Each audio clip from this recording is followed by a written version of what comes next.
Tinnitus devices use usually the neuromodulation theory to control your tinnitus.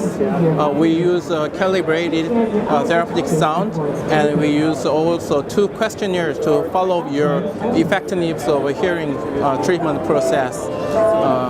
There is so many kinds of apps, and they do not use calibrated therapeutic sound. Hearing test. After that, you can find out your exact frequency, and you can adjust the sound generator, and you can use 2 questionnaires and easily follow your test result.